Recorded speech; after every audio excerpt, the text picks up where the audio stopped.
Olá pessoal, vamos dar início agora ao assunto do segundo ano do ensino médio, tá? Eu vou apresentar para vocês esse livro que eu estou enviando, tá? Para a gente trabalhar com ele como sendo o nosso livro texto base, tá? Basicamente os assuntos que a gente trabalha aqui no segundo ano do ensino médio são termologia, ondulatória e ótica, tá? Agora eu vou apresentar para vocês um pouco aqui do sumário com cada assunto, tá? Dentro da termologia a gente vai estudar basicamente temperatura, o calor e suas formas de propagação, tá? Calor sensível e latente, gases perfeitos, termodinâmica, a dilatação térmica dos corpos, tá? Dos líquidos e dos sólidos. Basicamente aqui em temperatura o que a gente vai ver, né? Só a introdução, o que é a temperatura, definição, equilíbrio térmico, medição de temperatura e trabalhar com as escalas termométricas. Aqui a gente trabalha basicamente com a escala Celsius, Kelvin e Fahrenheit. Só que a gente trabalha também com o fundamento básico de uma escala termométrica. Então a gente pode introduzir escalas diferentes, tá? A gente vai trabalhar como que é produzido uma escala, como que é definido os pontos, tá? Para que tenha base na medição da escala. Em relação ao calor e sua propagação, a gente vai trabalhar com as formas de propagação do calor, tá? Primeiramente a definição do calor, né? O que é energia térmica, e depois com as formas de propagação do calor, tá? Vai ser basicamente condução, convecção, irradiação ou irradiação, né? E a gente trabalha também aqui calor sensível e latente. O calor sensível vai estar relacionado com quando o corpo recebe ou perde uma determinada quantidade de energia e tem apenas variação na sua temperatura. Já o calor latente está relacionado com a mudança de estado físico, ou seja, quando o corpo recebe ou perde energia e ele muda seu estado físico, passa do sólido para o líquido, do líquido para o gasoso e vice-versa, né? E a gente trabalha também com gases perfeitos, tá? Aqui nos gases perfeitos, a gente trabalha com um modelo teórico de gases, tá? Em que basicamente a gente vai ter mais interessante algumas leis aqui, né? Lei de Boyle, lei de Charles e Gay-Lussac, lei de Charles, equação de Clapeyron, a lei geral dos gases, tá? Na termodinâmica, a gente vai trabalhar com a questão de energia interna, trabalho, tá? Calor. Aqui a gente vai ver o que acontece com um gás, por exemplo, quando ele se expande dentro de um cilindro, quando ele é comprimido, o que acontece com ele, se muda sua temperatura, se muda sua pressão, se altera o seu volume, tá? E no capítulo 6 a gente vai ter aqui a dilatação térmica dos sólidos, tá? Os corpos em geral, quando ele recebe uma determinada quantidade de energia, aumenta a sua temperatura, ele também tende a aumentar suas dimensões físicas, tá? Comprimento, área, volume, tá? Ou se ele é resfriado, ele também tende a diminuir essas unidades, essas medidas, né? Aí na ondulatória, o que a gente estuda na ondulatória? Basicamente, ondas, né? A gente vai trabalhar aqui inicialmente conceitos de ondas, né? Estudar os tipos de ondas, que são mecânicas e eletromagnéticas, qual é a forma de propagação dela, a gente vai trabalhar com ondas longitudinais, ondas transversais, ondas mistas, e algumas definições que a gente vai começar aqui quando estiver trabalhando nesse assunto, tá? A gente vai conversar sobre isso.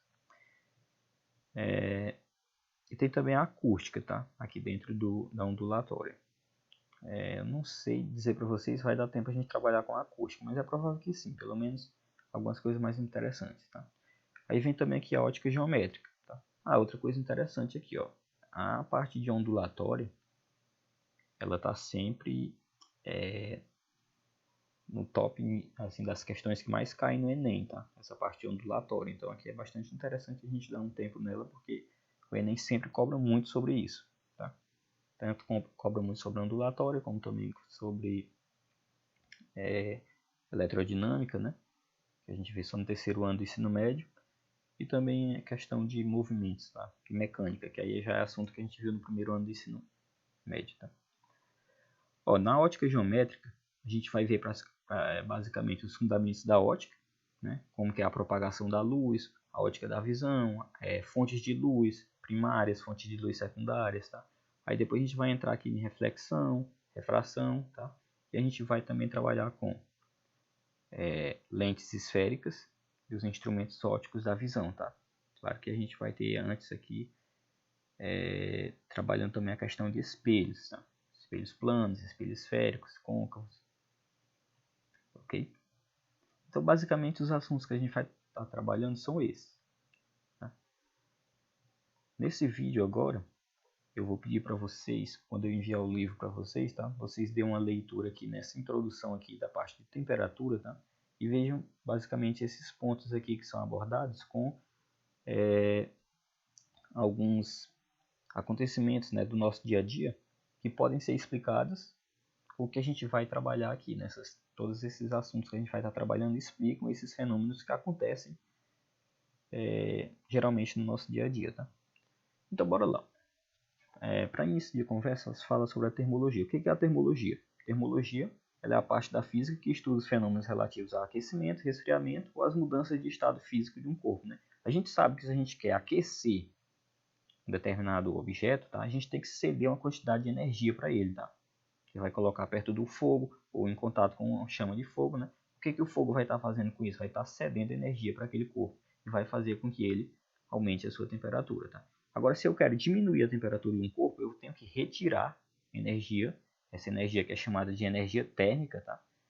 A energia térmica desse corpo. Tá? Então, um corpo, quando ele está aquecendo, ele ganha energia térmica. Quando ele está esfriando, ele perde energia térmica. Agora, muito cuidado, porque essa energia térmica aqui, ela pode também não variar, não produzir mudança na temperatura do corpo, né? Mas ela pode estar produzindo uma mudança de estado físico. Tá? Ou seja, para um corpo mudar de estado físico, ele tem que ou ganhar ou também perder energia térmica. Tá? Ele não muda de estado físico sem ganhar e nem perder energia térmica. Tá?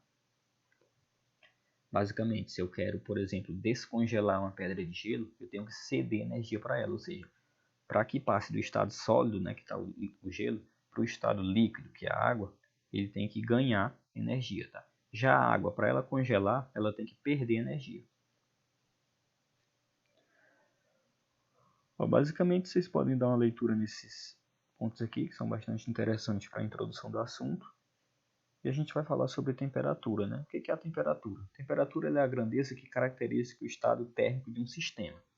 Basicamente, a gente pode traduzir a temperatura como sendo o grau de agitação média, tá, das partículas de um corpo. Todos os corpos são formados por pequenas partículas. Tá? Imagine que você tem uma caixa, dentro dela você vai ter minúsculas partículas. Tá? Ou, imagine o seguinte, você tem aqui um recipiente, tá? E dentro dele tem uma determinada quantidade de, um determinado gás. Esse gás ele é formado por micropartículas, tá? E essas micropartículas elas estão em constante movimento. Tá? Então, se eu aumento a temperatura desse gás, essas partículas vão começar a se movimentar com uma velocidade maior. Tá? Se eu diminuo a temperatura, essas partículas vão começar a se movimentar com uma velocidade menor. Ou seja, a temperatura, tá? Ela vai estar associada, a temperatura ela está associada com o grau de agitação das partículas que formam o corpo. Tá? Então, um corpo com alta temperatura tem alta velocidade média, tá, das partículas. Um corpo com baixa temperatura tem uma baixa velocidade média das partículas. Tá? Para não ficar muito extenso esse vídeo, a gente vai trabalhar aqui só inicialmente com os conceitos iniciais, tá? Só conceitos teóricos. Então, o que acontece aqui? A gente trabalha também com a questão chamada de equilíbrio térmico. Quando é que eu vou ter dois corpos ou mais em equilíbrio térmico? Tá? Um corpo ele vai estar em equilíbrio térmico com o outro, tá? Quando a gente observar que não há transferência de calor entre eles e eles vão ter atingido necessariamente, tá, a mesma temperatura. Então, para eu ter dois corpos em equilíbrio térmico, eles têm que obrigatoriamente terem a mesma temperatura. Tá? A temperatura ela também está relacionada com a energia térmica de um corpo. A energia que a gente falou aqui, né, sobre a energia térmica de um corpo. Então, quando eu tenho uma maior energia, uma maior temperatura num corpo, ele vai ter também uma maior energia térmica. Tá? Agora, lembre o seguinte, ó, eu posso ter dois corpos que têm a mesma temperatura, só que tem energia térmica diferente, porque essa energia também depende da massa. Tá? Então, se eu tenho um corpo com uma grande quantidade de massa, ele vai ter uma grande quantidade de energia térmica.